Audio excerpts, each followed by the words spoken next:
folks? I'm Tom Vassell. I'm Z Garcia. Hello. Sam Healy. What's up, folks? And today we're here to give you another top 10 list. And today we're talking about convention games.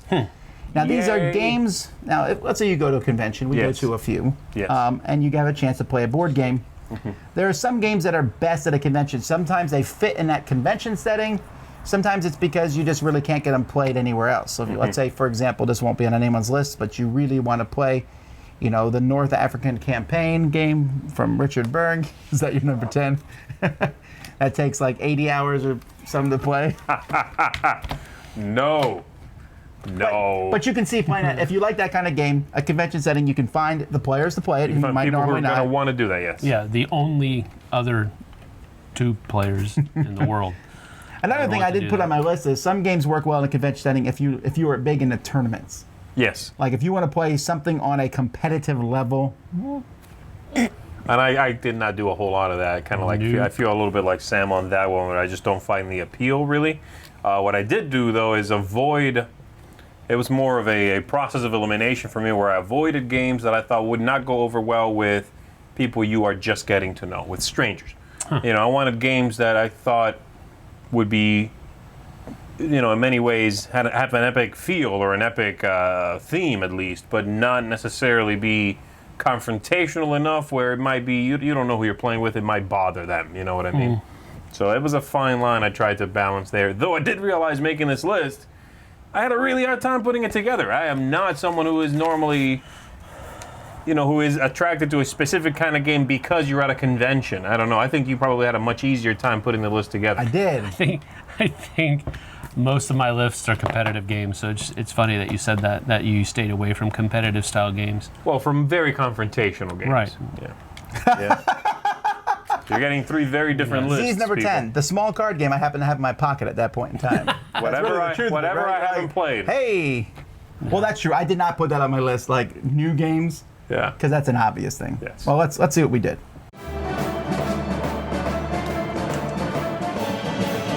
Number 10. All right, so my number 10 is a game. I'm not big into dexterity games at all. And there were a couple of games that I thought about. One of them was Carabande or Pitch Car. I thought about that one. I thought that's a cool convention thing because you can usually take more time to set up a huge track and have a great time with it. That didn't make my list. My number 11. But my number 10 was another dexterity game that I just played recently at Dice Tower Con, and I thought, you know what, that is a really good convention game because, and I've seen them in the past, like at Gen Con, where they've set up this huge table of Flick 'em Up.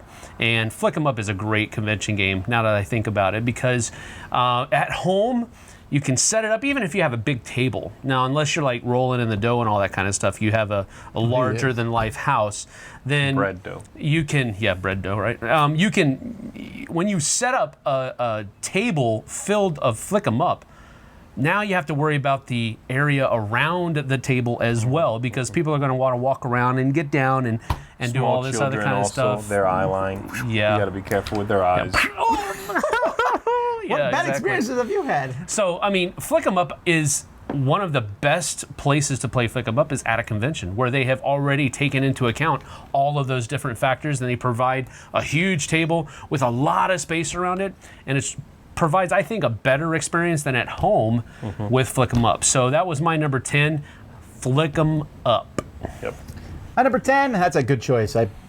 I wondered maybe I should have considered that. It's also teams. Yeah. And it's just, Oh, it's a it good works really well. convention game, for sure. My number 10 is a category of games, kind of, sort of. Oh, we're cheating already, baby. Cheating already. No, that's the only one I did that on, but it's mega games. Stealing from my bag a little Your bit. gimmicks, man. Mega games? Yeah.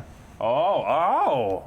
Okay. Because you really can't play. I guess you could play it at home. Have like a van full of guys show up. All right, we're gonna play this game. A van full? Why'd it have so to be a weird. van full? Okay, sure. So we played our first one at Dice Tower Con. Yes. But you and I did, yes. Yes. Sam did not. Wisely avoided. Whoa. But listen, I don't think you can really play these games in any other situation. I mean, you could go to one where they just set it up and go play it. But this whole where there's different people and there's political one. They're mostly political for the most part. Right. Sometimes they're in the future, sometimes colonial times or in historical, sometimes now in the present. A lot of them are set now, like you're the president and some crisis is happening. Yeah. And I Okay. like that sort of thing. I think that's fun. They take up a lot of time. They're not short by any means. I mean, we played the shortest possible one, I think, and it was 3 hours. And that was like a short one. And I played it, people. All right? Get off my back. I'll play something longer than 15 Reveal minutes. your role, sir. I was the traitor. Yes. I was trying And to what were burn you it all. actually trying to do? Make the game shorter. So there you have it. I did play, though, for all 3 hours of it. So there you go. No, but even diplomacy could fit into this type of thing because when you get into that diplomacy full bore, you're walking around and talking to people Right. and going off in corners. That sort of thing works best at a convention. Absolutely. So I mean, that mega style of games. game, it really works best If you there. can say that game works best in any type of situation, yes, I guess that's probably the case. That just sounds like supreme boredom to me. That's all. No, there's not boredom. There's angry people. There's no boredom. No, that's the thing though. That's like the worst mix ever. To be bored too much and investment. have somebody angry at you. Yeah. That's not. It gets less boring though when someone threatens your life or something. Oh yeah, because that's exactly what I want. So I'll get you if we play a mega game. All right, my number 10 is Formula D. Okay. Formula D, I just like anything that has a little bit that you can aggrandize the spectacle a little bit, and I think Formula D allows for that, where you can have the stand-up rolling moments, you can play with people that you don't know, and that folds in well, even if you're jockeying for position, even if you are being technically confrontational. It's a fun enough game. It's Hollywood-esque enough that I think it allows for a good convention vibe. So that's my number 10, Formula D. I agree with Z with the caveat that there needs to be a moderator to some degree. Someone to keep things moving. Okay, it's your turn. Because a good Formula idea. D with I think you can play 16 players at some. I think that's fine. never done But you that. better, maybe it's 10. I've played with 8, I think, and that is like all. But I think it can work if someone's sitting here saying your turn, and we So that can- would be guess. fun. And you could have an announcer. You could have a moderator. yeah, and right. not allowing people to count out their spaces Right. before turn. Yeah. Right. Yeah. Oh my yeah. goodness, that drags the game out. Yeah. Okay. Cool. Number 9. My number 9 is a game that I think works really well in convention settings, but make sure that you don't just play it in some corner in a hotel without kind of giving people a heads up that you're doing it, and that's Cash and Guns. It could look weird in some settings where it's all of a sudden everyone's pointing guns at each A other. foam, they're not- bright they're not orange real guns, guns. unless you're playing the European version, and then the guns are black and real and loaded. Yes. That's a different loaded. version. It's the Russian version, baby. They don't mess around in Russia. Cash and Guns plays you. In Modo Rosso. Anyway, Cash and Guns plays is a you. really silly game where you're putting these foam guns at each other, and then there's clicks and bangs. And even if you don't know the other people at the table, which is something you mentioned, Yes. it still works well. At the beginning, you kind of Yeah. just point at somebody, but after a while, people start getting money in the game. And you're like, well, that guy's winning, or that guy shot me, and I remember that Yeah, and stuff. yeah. And it really kind of balances that way, so that let's say 3 good friends come together. They're not all working together. I don't know how to explain it, but I played games like a diplomatic game. I played a game of Mall of Horror one time, where I played with a bunch of guys and they just kill everyone else because they work together. Right. And that wasn't fun at all. That's not going to happen in Cash and Guns. You will point guns at each other. This is thematic. It's thematic. Yes, that's true. Anyway, this game I found to work really well. I played it at many conventions. Cash and Guns. Cool. Okay. My number 9 is Sheriff of Nottingham. And what I like about this one, oh my goodness, he sounds like he designed the thing. This was my number 11, actually. What I like about this one in a convention setting is that there's a lot of conversing in it. And I like that it allows you to get to know people a little bit, and you get to see the game being interpreted and played a different way from each of those people. And that's cool, because the gameplay is pretty simple, but the way in which people play can be surprisingly varied from group to group, from person to person. I enjoy watching that, and sort of just it's a great it's a great break into chatting, and the stuff you're doing in it is not so mean, and that anyone would be upset by what's going on in the game. Yeah, you might make a wrong guess, you might have to pay out some money, but the conversation keeps the game going, and I like that. I think it's a good lubricator towards the I social think it conversation. is, with the caveat that it needs at least one person as a linchpin. Bro, you keep giving me these caveats, bro. What's All up? right. Word of the day is caveat. C-A-V-E-A-T. Don't ever use me as a word of the day person. Caveat. My word of the day is going to be caviar pretty soon. Delicious. Nasty. What do you got? All right, that's my 9. Nastiness. Number 9. Your number 9 was Sheriff. Of of Nottingham. Nottingham. Okay, yeah, I remember that. That was only like 12 seconds ago. It's true. All right, my number 9 also follows on that same aspect of being lightly confrontational, but yet at the same time, at least with this one, you're also kind of cooperatively working towards a goal of flying your ship from one city to the next, and that is Celestia. Oh. And it's a really neat That is a good dice That game is a good choice. that people can join around. First of all, it supports a good number of people, Yeah, yeah. so a lot of people can come around the board and play it. It's a dice rolling game, so there's a lot of luck involved, but at the same time, you're kind of hedging your bets upon how many cards the guy has in your hand, what he rolls with the dice, and whether or not you think that he has the right combination of cards in his hand to make up for the different trials and tribulations that come up for the pilot.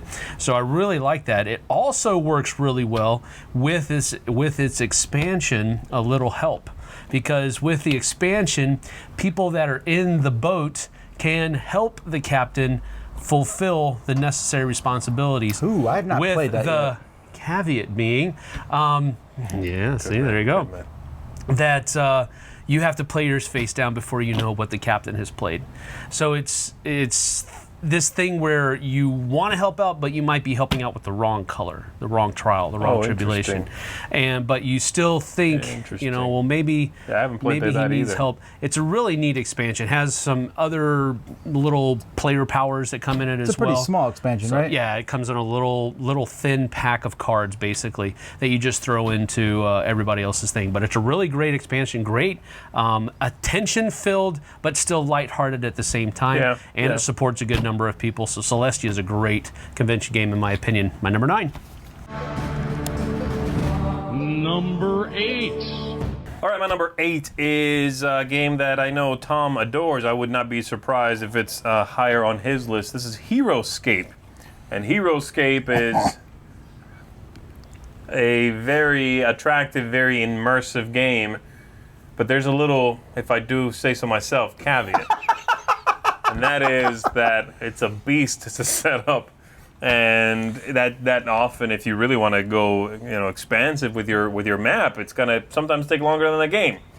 So at a convention, that can be set up ahead of time, and you could have, and you've seen those pictures. We've all seen them where they do these insane battlefields. Yes. 3D battlefields with lakes and lava and trees and, oh my goodness, bridges. So that's perfect for a convention setting. You can just show up, grab your army, play the game, combat driven. Is that game only 2 players? Correct me if I'm wrong. No, it could be teams. You if can you- Yeah. play teams. Okay. Certainly confrontational, but you're going into the game knowing it's like a fighting game. You know what I mean? Even if you're playing against someone you don't know, I don't find that to be a problem in this game.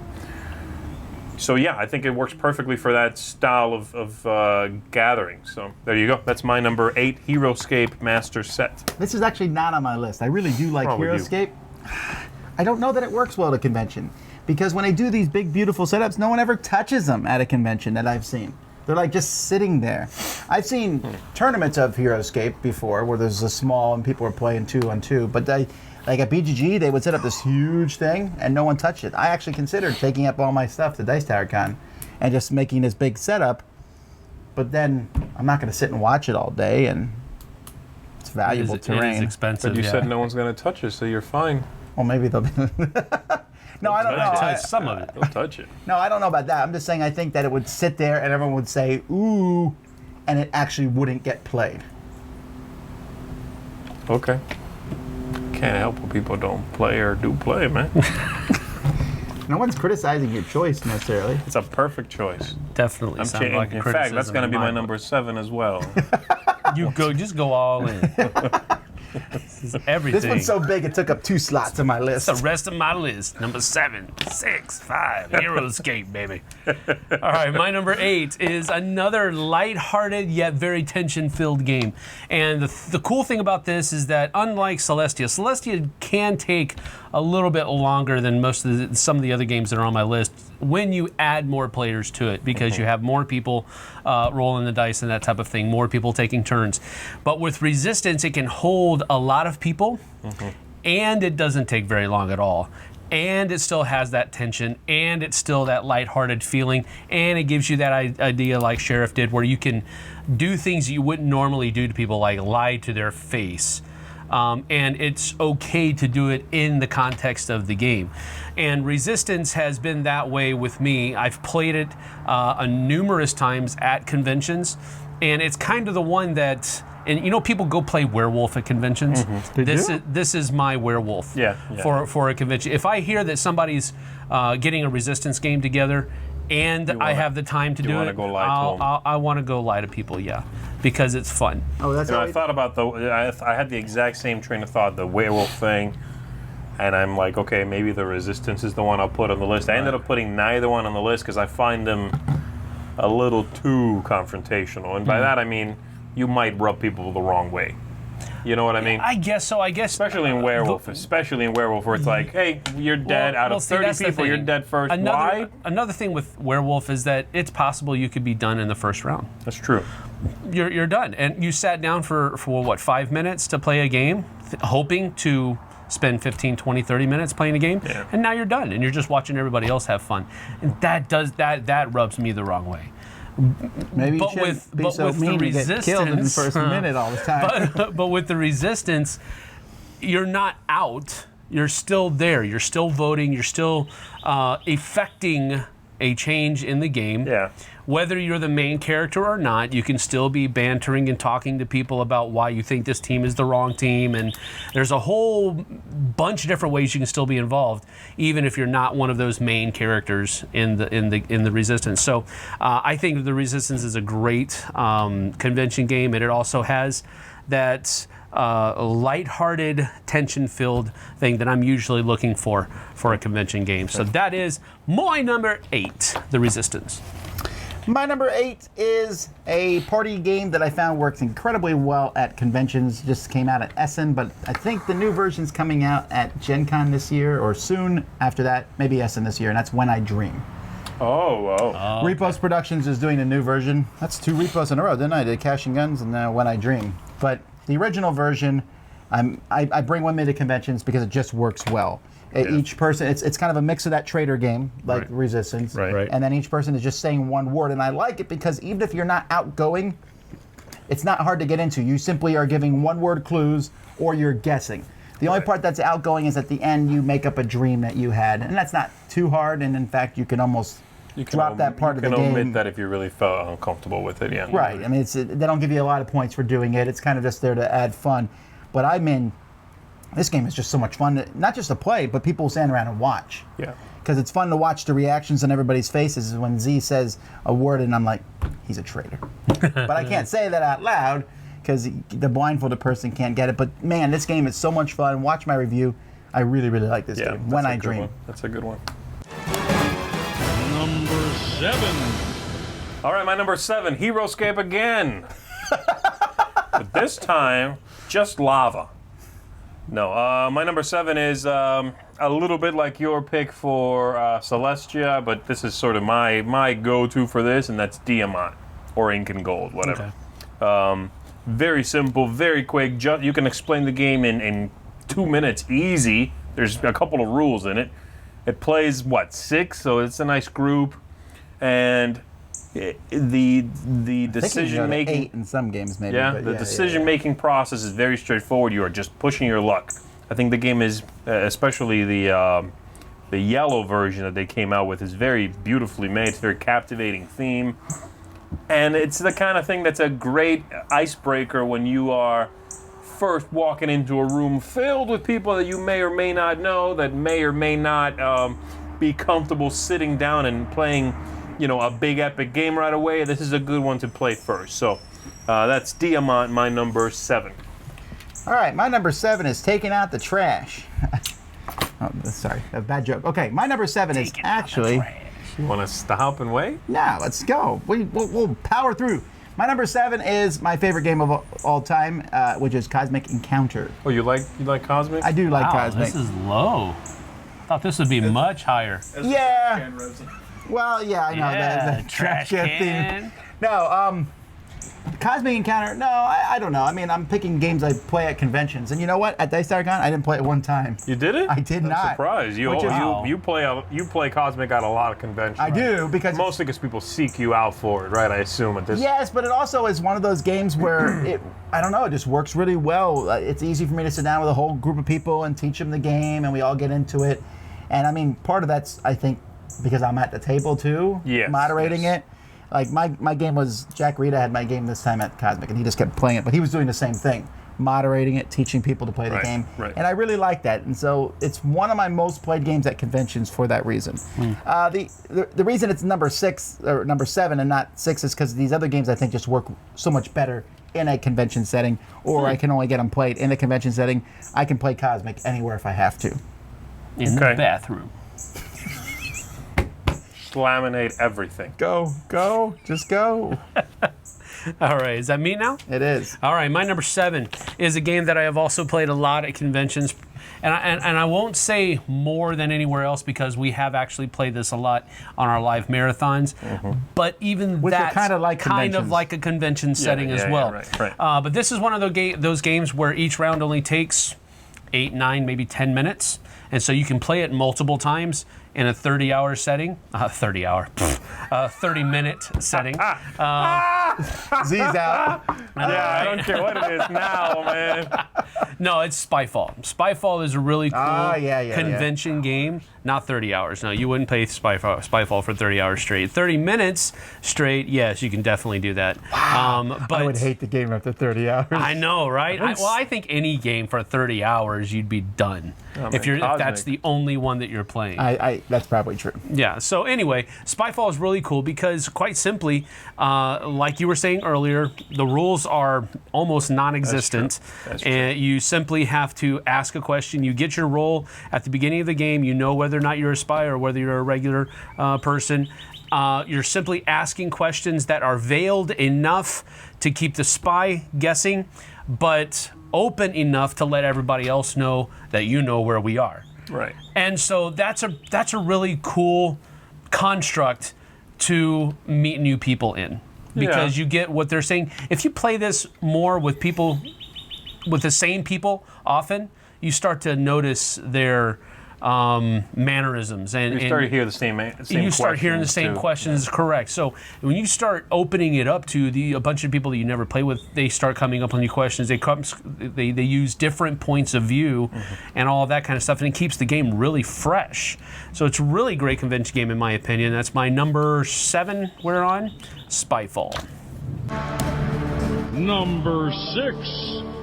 My number 6 is my favorite party game, I think, to play at a convention, at least in this regard, because it's fun to play with new people. I love this game at home, but it's fun to play with new people, and that's Time's Up.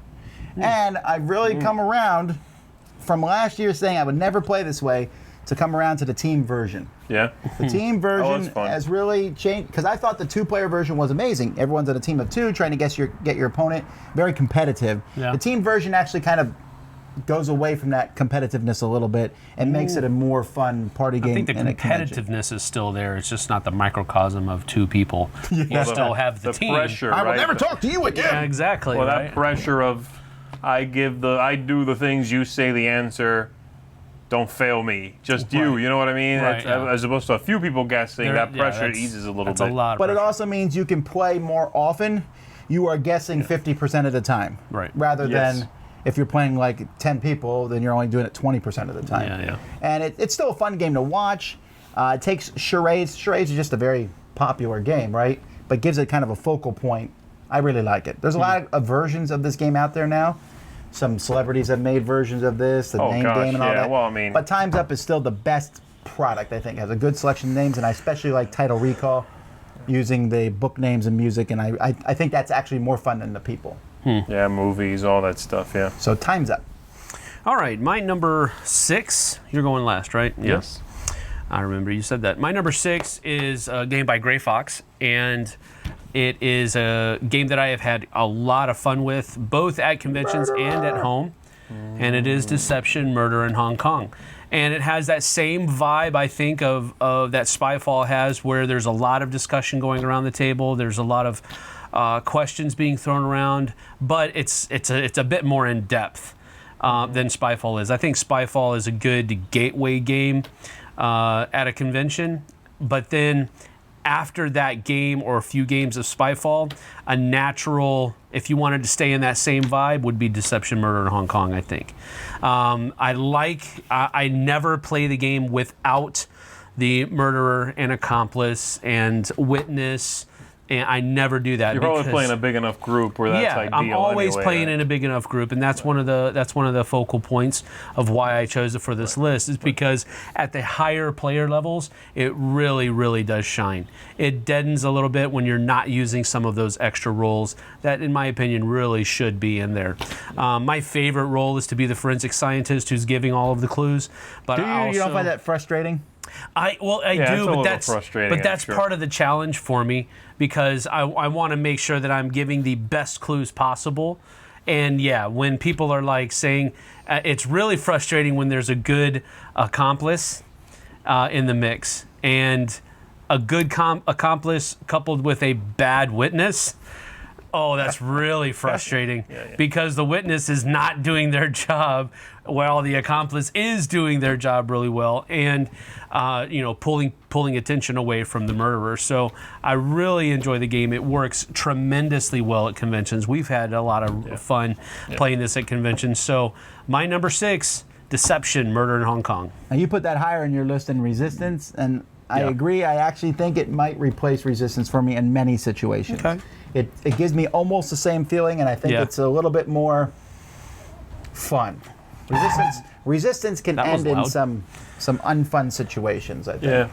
Well, it's got that deduction feel right off the vibe, too, that for me makes it better, whereas Resistance, at first you're like, you and you go on the team, who cares? That first round is almost like a throwaway round. Right. Just to seed some information. Mm-hmm. Whereas in Deception, it's like from the very beginning, you're like, "Ooh, it could be this, guys. Oh, what about that?" You're in it. I've seen games that Resistance go where the first one, a bad guy is on it and he tanks it. I've seen that happen, and it that's fine, but it throws a completely different dynamic on the game. Yeah, that's fine. All right, my number 6 is a very similar game actually, but I really like the Resistance and Deception. I find both strong games, but I wanted to go a little less, not confrontational maybe, but maybe avoid the chance of someone feeling too pressured. Oh, I thought you said someone feeling bad. Like, come on now. No, not that, but like too much pressure, right? Like in Spyfall, if you sit down, it's your first game of it, you're maybe a little introverted, and you have the spy, you're gonna have a rough time. You know what I mean? Like you're gonna feel it, especially if you get chosen to get a question asked to you right away. Oh, that's doubling down. That is one of the worst experiences in Spyfall. Fortunately, it doesn't happen that often. I mean, it's a random. It's going to happen, but I haven't really seen it tank a game. Is it Mysterium? It's Insider. Insider. Insider, Okay. very similar game, and there is one person who is going to know the answer. But again, the stakes are a little bit lower here. Or werewords. Or werewords, yeah. There's a lot of talking. There's a lot of conversation, a lot of figuring out what the hidden word is, with one person trying to throw the team, trying to get the team to get it without seeming suspicious, And I find that manipulation of the group's sort of groupthink a little less intense than a Deception or a Resistance. Yeah, I guess I just like the theme. Oh yeah, no, I that agree comes with you along there. with the other two. Yeah. That it provides an immersive experience, whereas with Insider, it's just like a game of 20 questions. Yeah. Which really, it's the same thing, but with that thematic integration, it doesn't seem so. I don't know which one I like better. Man, that's a I don't know tough for call. a convention, though, and again, especially playing with folks I haven't played with before, we're just getting to know each other. Insider is probably one I'll pull out before I pull out one of those two. Cool. Really tiny footprints as well, so I like that one for that sort of setting. My number 6, Insider. Number 5.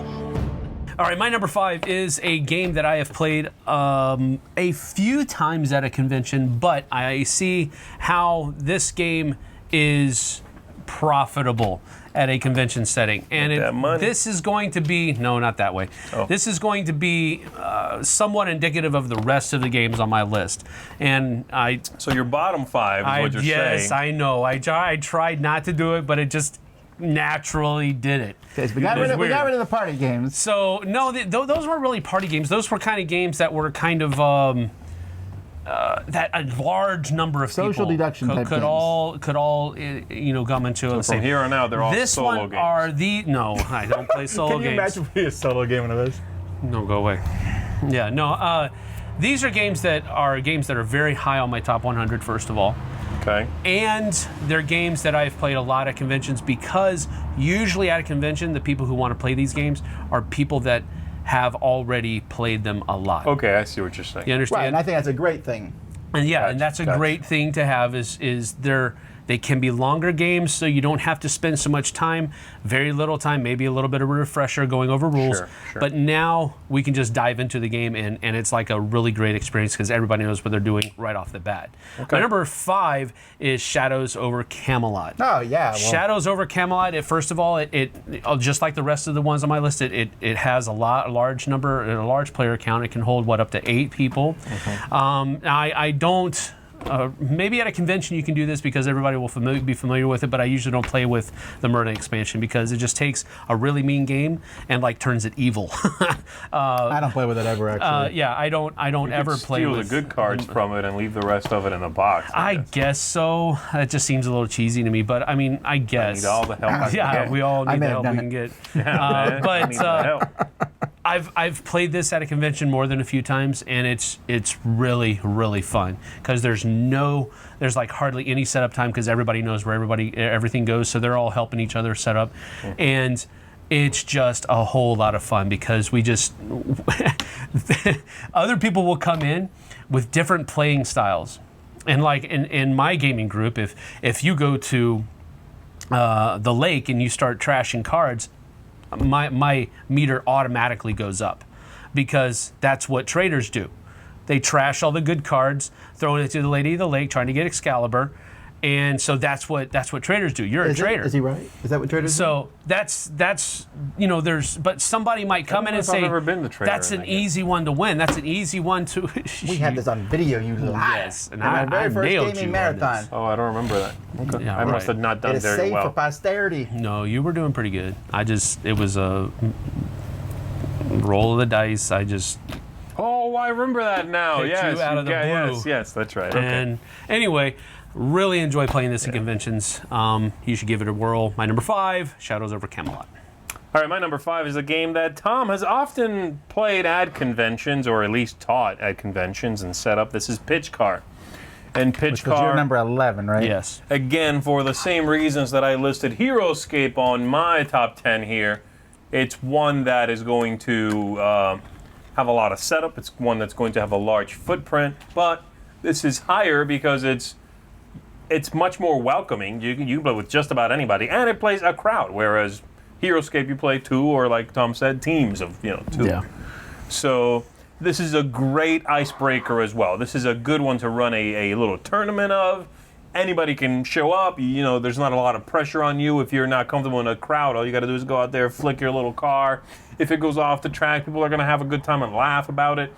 It can be a stand-up cheer kind of game, but it could easily be a low-stakes kind of game where there's not a lot of pressure on you, And I like that in a convention setting. I think it's a good one to get you into the vibe at a convention. This is a good first step. Get in there, meet some people.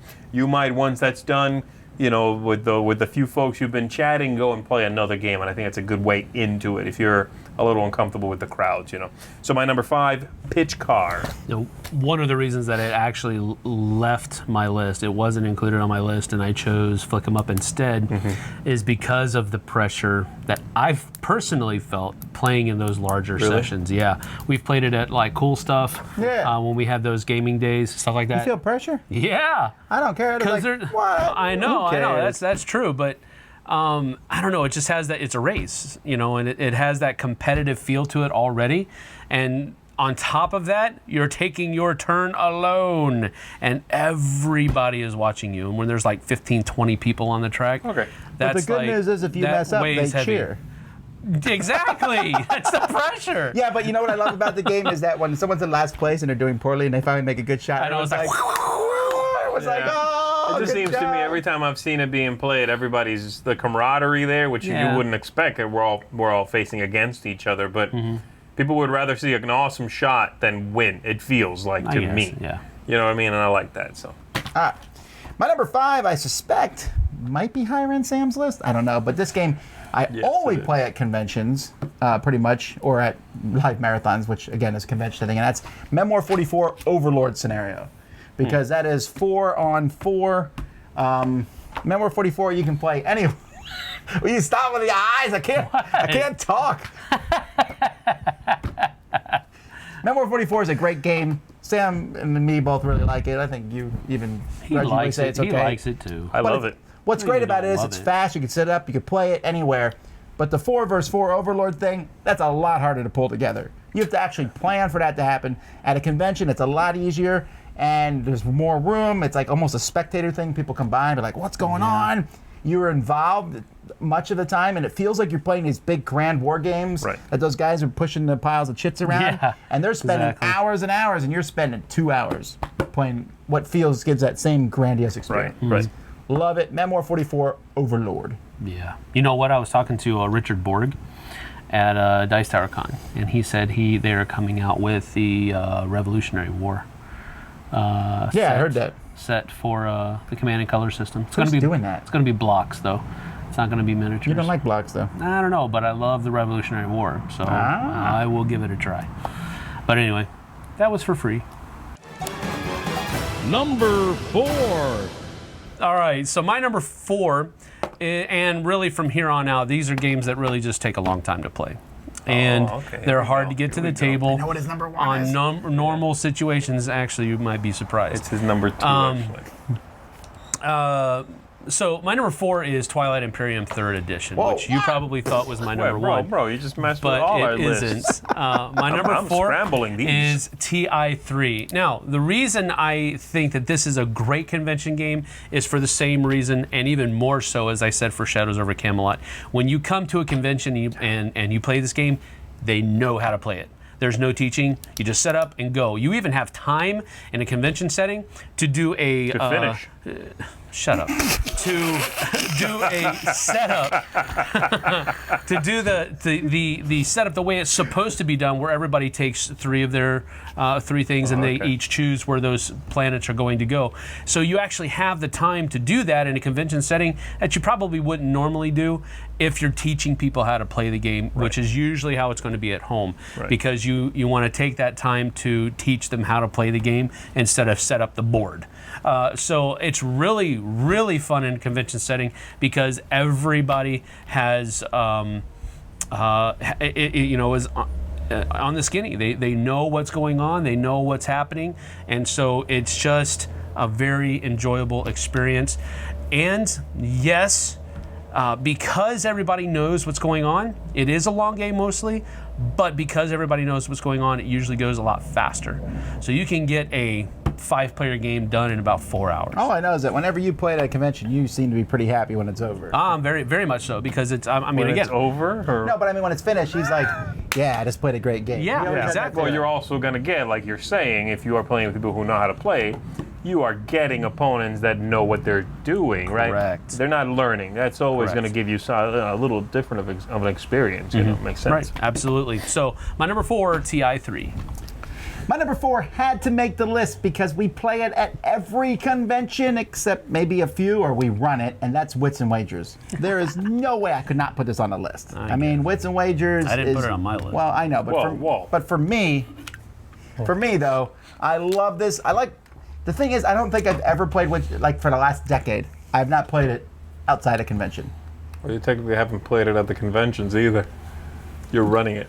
No, I've played a game of it. Yeah? At like maybe 8 years ago, but still, it was close.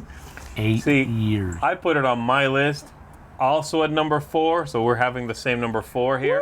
Woo! Don't care. But I've played it. My number 4 is. I actually sit and I play the game. I answer the questions.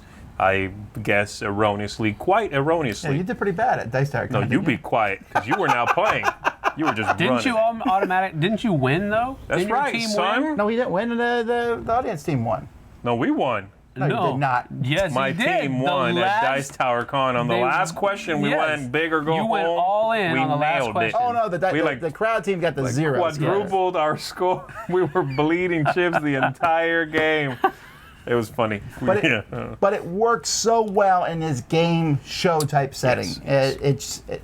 Now the room was a little too big for a Dice Tower Con one. It works good if you can fill a smaller room and just run this thing. But everyone at the table's involved.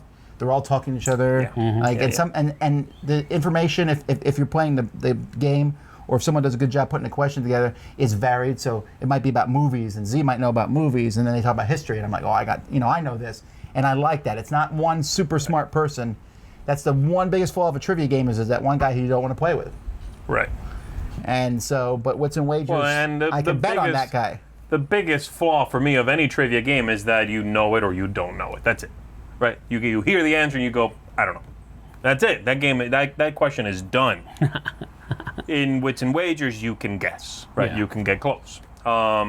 And yeah, that's why I like it a lot. And I think, I don't want to scare people off of trying it, just the game, without it being what we run. That's really fun. And you should definitely give it a shot if you're at a convention with us when we're doing it. But try it with your own teams of like 2 or 3. And that's still going to give you a really fun experience, and still that conversation, the back and forth between those 2 or 3 people, figuring out what you should answer, where you should bet, So yeah, that was my number 4 as well, Wits and Wagers. Number 3. For my number 3, I'll say the game that Resistance is a fine game, but Werewolf is the game for conventions, I think. Actually, nowadays they're trying to. There's a subset of people who keep pushing the 2 rooms in a boom. Mm-hmm. I'm starting to see that show up more, and that 2 rooms in a boom solves the problem that you have with the game, and that no one's eliminated in that game. Yeah. My problem with 2 rooms in a boom is I feel it has less structure than the other games, because at the beginning you're kind of just like, what are we doing? While in Werewolf, we're like, Sam got killed and he's out of the game and he's mad because he was only in it for 30 seconds. Who would have done that to him? It must have been someone who doesn't watch our podcast, because they would know. I'm off to play my TI3. So Yes, and I'm as good. was mentioned to us by our video editor, Derek, in between, if you are eliminating Werewolf, you can just go jump in another Werewolf game, because very rarely at conventions is there one Werewolf game going on. Right. There's usually True. like 6. Or you can just go home and rethink your life. Boo! This ain't Star Wars. Anyhow. Beep, boop, beep. Werewolf is so much fun. I've had some interesting experiences. I had a guy throw a chair one time in a game because he got so heated. Because That's what I'm talking that's about. fun. That's what I'm talking about with playing with people you don't know. I don't want to end up on a team No, with with that that guy guy, at right. some game where he gets Okay, heated. but that was a one-time thing. But I've yeah, seen but I'll only have to all punch kinds him of really one time to go to I've seen jail. a marriage proposal. I've seen all kinds of really fun. Aw. That makes Oh, I up for remember the- that. I remember that. Yeah. That makes up for the guy throwing the chair. No, it doesn't. That's unexcusable. Stop, throwing people. Anyway, I really like Werewolf. Your turn. All right, my number 3 is a kids game, really, but it's a super fun one. Is it It's a Super Dix- Rhino? It is. It's actually looking Rhino at his Hero. list. No, I didn't look at this, but he said it's a kids game, and that's like the one kids game I see played at every convention. It's Rhino Hero Super Battle, not Rhino Hero, the one with just the stacking up the stuff. But this one's got a little more going on. Oh, the new one? The new one. You played it? Yeah, I played good? Oh, it's fantastic. It's really, really fun. You're building not a single structure, but multiple sort of buildings that can connect through different floors. So it's going to have quite a footprint. But then you are carefully adding your little, meeple to whatever floor you're on. And if there's someone else on that floor, you roll a die and you have to fight each other. Whoever loses that roll has to grab the meeple and move it one floor down. Again, not great, mechanisms here. It's the manipulating the tower that sucks. You want to not touch this thing because it is precariously built, and it makes for a really fun dexterity game. It's funny, it's tense. Everybody's sort of watching what everybody else is doing. You got these little monkeys that you have to hang off the sides of the floors. Wow, this game is really ramped They're up. barely hanging on. It's a fun game. Again, if you are okay with getting into a silly game of stacking and dexterity, I very much recommend it. A Superhero Rhino Hero Super Battle is really a Is that coming out blast. at Gen Con? I don't know. Sounds like it would drive me up a wall. Probably. Oh man, I Make love me Super so Rhino. nervous. Oh Well, yeah. you probably wouldn't like that style of goofiness anyway. No, I don't. You're not a stacking. That's more fan, of are a you? it's more of a dexterity. I can play game. this It's the kinda game about dexterity 12 game that I don't times like. in the time it takes you to play your number 3 game. Maybe. Maybe. He just made that up. What is your number 3? My number 3 has already been mentioned by somebody. What's and Waitress? No, I just told you it wasn't on my list. Oh. Take a look at it. Oh, Memoir. Yeah, Memoir 44 Overlord for all the same reasons I Yeah, said. for every single reason he said. Because Memoir. Now I will say this though, that I have not actually played Memoir 44 at a convention, but we have played it in a. Are you sure? No, I'm pretty sure I haven't. I wanted to. I was in talks to try to get it done at Origins, and it just didn't happen. We've played it on the Marathon, which is a convention type setting, so that's why I kind of was okay with putting it on the list. But seeing like the D-Day landings, which is an Overlord scenario, but it's huge. And it looks so cool. I could, if I had the time, I would just sit there and watch if I wasn't able to play. It's that kind of experience for me. So I just really enjoy that. On top of that, usually it's not all about, oh, cool, I'm killing your guys. You're reenacting a historical scenario. You're reenacting part of history. And that's what I really enjoy. And the people that are usually playing at these things, they're like that as well. They're these guys that respect historical situations and they respect the people who went through it originally. And that's the kind of camaraderie, I guess you could say, that comes along with playing that game. So I really think that this is a great thing. If you have the opportunity, this is probably a great... I wouldn't recommend it, I guess, as a first step. But if you're already familiar with Memoir 44 and you want a really convention-type experience, you need to try to latch on to one of these events. I think if you never played before, you could play as one of the 3 people. Yeah, and you just could. could sit there and Yeah, have someone yeah, say, yeah, "This you is what could. you should do now," and it's actually maybe an easier way to get into it. Might be. It might be. Right, But 'cause you get your orders. just on the offset, you have your orders. If you're the general for your side, giving orders, that's not No, good. that person needs to have played before, It needs for to sure. need to be like one of the best people playing the game. I wouldn't say that. One of the most experienced. He's going to be like, Sam, next time we see him, we're like, oh, so you think you're the you best. think you're the best at the table, do No, you? I don't. Not at all. But my number 3, Memoir 44, Overlord. Number 2. All right, my number 2 is a big battle arena style game called Ultimate Warriors. I thought you were just saying King of Tokyo. Wow. Ultimate Warriors. King of Tokyo is also a good choice. Ultimate Warriors plays more people. It plays 8, and there is going to be a lot of smacking around, but everybody's sort of getting it dealt towards them, and I think it's okay. Again, going back to that caveat that I had to bring it back around at least one more time. Right. That I put in place for myself, that I didn't want games that were too confrontational. I think in this one, This one is not confrontational. it's not going to make By the way, anyone did you feel take that picked 5 on. damage I just gave you? You know what I mean?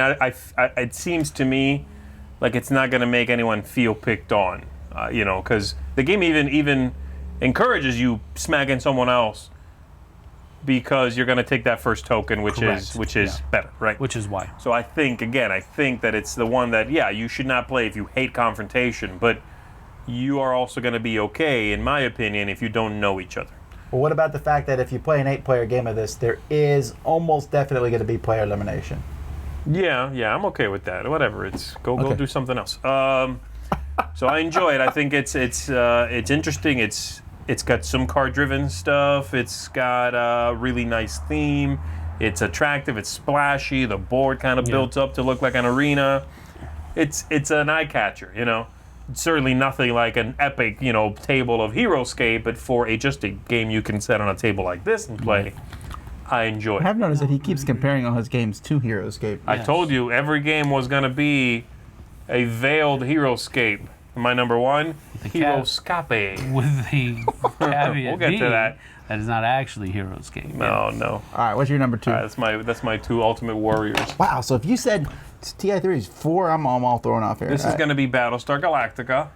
Oh, that's true. That is a good guess. Dude, that is exactly I what know, it is. you- My number 2 is BSG. Sorry, yeah, bro. At Dice Tower, I would not have actually thought about putting this on my list, Didn't you play like a big game of that there? but I did. In at Dice Tower Con, I was able to get in a game of it with a bunch of different people. We had, I think it was it 8 players? I want to say, yeah, it was. May have been only 6 though. Let's see, 1, 2, 3, 4, 5, 6, 7, maybe 7.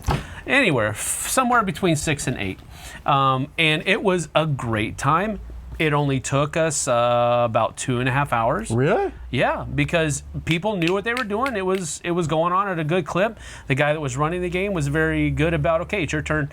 Okay, it's your turn. You know, keeping the game moving Right, at that point, A which is moderator important. really helps the game. It keep does. going. Which is Any game important like with that. And on top of that, the guy that was running the game, he knew what the different situations do, so we didn't have to stop and like read the That's location important. and That's all that kind of important. stuff. You know, if I go here, what happens? You know, that type of thing. But there wasn't really a whole lot of that anyway because Were you we playing were basically all, the basic game? no. My goodness, we had I'm sorry, I did not know. no. You be quiet, sir. No, it You was toaster? We were using a bunch of different expansions, which was All of them. which also made, well, not all of them, but that's crazy talk. That's impossible, I think. It is Some of them because don't some of mix, them are right? modular, right? So we were using a good number of expansions. I don't remember exactly how many, but Pegasus we had a whole lot of expansions on there, a lot of the modules, and we really enjoyed ourselves. And I think it comes back to that thing. When you play this kind of game at a convention, you're playing with other people who love the game. Right. And you Right, don't right. have to spend time teaching it to them. It Which just is the provides other- for the different echelon of experience. It's the other side of the coin that I keep kind of, I sort of base my list around.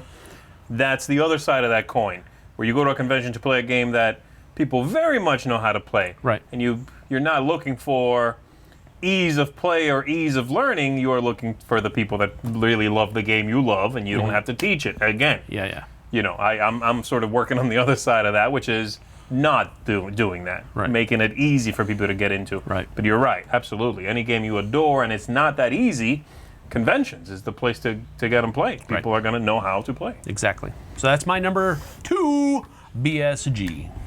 My number 2 is already on Z's list, Yeah, and that's Sam right. mentioned it as his That's number right. 11. I run this at every single convention I go to that I can take it to anyway, and that is Pitch Car. Love Pitch Car. It just works so well. Not only is it a fun game to play, and it can go up to, I think I run 24 now, people in it, but also spectators. It's a great one just to come by and watch. And the thing I love about the game is what Z already mentioned too, is that for some reason, everybody cheers at a good shot. Right, No matter right, what, right. because it's just cool to see it happen. Yeah. And I always put the jumps in, and you almost have to have that jump there because it provides that chance that a failure, and then when a success happens, everyone's like, yeah. Yes. In fact, we called it the jump of doom. So I got everyone to chant jump of doom, jump of every time someone shot. It was just so much fun. That would just add to the That's pressure, great. though, No, man. that's fun. I like It's that. like everybody. I like that. I'm surprised that was your number 2. I feel like we might have the same number 1. There is no way we have the same number 1. Okay, then. Never Because mind. you're going to yell at me about mine. Let's get to it. And finally, number 1.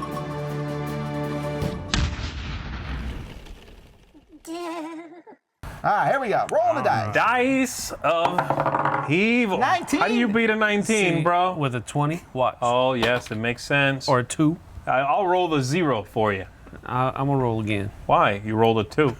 Roll. You roll filthy again. cheater. I'm going to multiply it by 2. 14. All right. Okay, I'm last, I guess. I'm not going to re-roll. That's cheating. We're going to go Scrabble. first. We're going to go Okay, straight down. sure. Well, actually, I already know what his number 1 is, so we're going to have you go first. We'll go You this know way. what my number 1 is. Because Hit of the it. way You you've be been, quiet. Because of the way you've been structuring You your be list, quiet. we Which have one to is it? assume it's the game that you play more at conventions than any other game. No, you shut up. That's also what I'm thinking, right? Go ahead. What is it? All right, my number 1 is Blood Rage? Blood Rage. Yes, that is correct. That's what you were thinking as It well? has to be because at every convention Sam plays it now, This and is not true. just once. Usually more. the No, only at time- Dice Tower Con, I only played it once. Yeah, but what about the Origins? You played it 6 times. twice or 3 times? At CMON you definitely played it like 4 times. Well, it makes sense. I may have played it twice at Origins Con. At CMON, I played it 3 times. Last year at Dice Tower Con, I played it, I think, 5 times. I haven't played Pandemic so- that many times, man. It's you're beginning to I've understand only why played it is Pandemic my like 4 number 1 times game ever. of all time, because this is a game. You know how we've been talking about how you don't have to teach other people how to play the game, you just already know it. This is a game, and this is why it's my number 1, that both situations, it's great for me because I love teaching the game, and I also love playing the game with people who already know how to play. So it gets me coming and going as at a convention as far as that's concerned. So that's why it made my number 1, is because first of all, I've played it so many times over the past year. So you like it? I love it. And I love playing it. I love teaching it. It's just I'm really curious a when great Rising convention Sun game. comes out if that will replace it or be not replace it but be no, played. as Rising much. Sun is a much different game in my opinion. No, I think so, And- but I'm wondering if you'll play that at conventions a lot too. Well, I have yet to play a complete game of it, so I Well, really there's don't know. I want to play a complete game of it, Eric. Well, okay, we actually. Let me play a whole game. I think it might be longer considerably. Yeah, I will be. Ultimately, you know what I mean? Which I think ultimately is it not will going to be. get it played as much by you, I mean, at a convention, so. By Z, never. No, I'll play it. I think I'll enjoy it, but I think it will get less plays because it is longer. All right, what's your number 1? The one you thought was on my list. What would that That's be? right. Give me some clues. I'll give you a clue, okay? It's teams. 2 teams. Oh, wow. Why did I not put this on my list? Code names. No. Wow. Okay. This would actually have been as high as number 6, I think, for me. Wow. Captain Sonar Yeah. is my number 1. Wow. Stupid miss I on my totally part. thought that was your number 1. That would be my number 6. Okay, sure. It's immersive. It's got So a dismissive. All right. yeah, sure, whatever. It's a great theme. It's immersive. It's very thematic. What you do in the game feels like what you know. It helps you feel like you're in a submarine searching the depths for the other team. It is also you're working in a team, so there's that aspect of it. You know, where you can sort of be brought in and caught up, but you feel like you're part of something. You're not out there alone floundering. The whole thing feels to me designed for conventions. It really has that vibe. You know what I mean? Well, pretty much And it's you the only play- place that ever gets played. Right, and you really want to play with the full complement of 8 players, so there's that to it as well. This game, I mean, it sells itself at conventions. It's a perfect game for that. The only thing where it might be problematic is you need to hear each other, and so if you're at a particularly noisy convention, you might need to go to like a separate room or something, but that's it. Everything else is spot on for a convention experience. So that's my number 1, Captain Sonar. What is my number 1 then? My number 1 is a game that I Give me only clues. play at conventions. Oh, I know what this is. Stupid. What did you just say? I only play it at Actually, conventions. I knew this was going to be in your list. I don't know why I forgot it. Oh, the stupid Japanese little people racing game. What is it called? Magical Athlete, Magical baby! Athlete. Oh my Thank you. I love this game. It No, I like it. I owned it till very recently, actually. I just got rid of it. well. I've never seen the Burnt it. appeal of this Keep game. an eye out. A reprint of this is coming. Yeah, but wait till next year. Wait till I'm gonna next make you year. play next year. Oh my A god. reprint of this is coming? That's what I've heard. Anyway, a Magical Athlete is when I explain it to people, it's almost like all right, Tom, we'll humor you. Yes, That's almost yes. always Exactly what it is. yes, but every time people play it, they're like, "That was amazing!" Almost, except for maybe one Still person. humoring you. They're like, this is still Tom being Vassell. nice. Make him happy with us. No.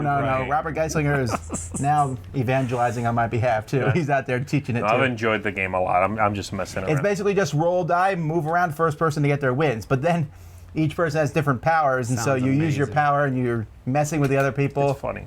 It's hard to explain. If you look at it as a construct of a game, You might throw up in your It's- mouth a little bit. Wow. It's Most awful. hate on a number one ever. it looks awful, but in the convention setting, it works, and it has worked for me every time. It would be nice to have I've a never had it go good-looking bad. version of this game. I'll tell you that. Yeah, it looks awful too. It really looks like they're like, you know what? Let's try to make this look bad.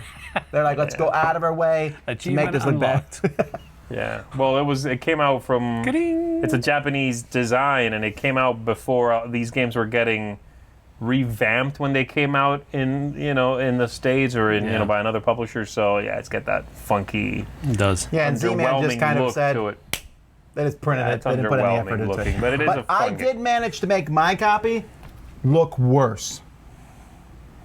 I have those little stick figure drawings on the cards. Oh, because you have your own characters, right? You added some characters.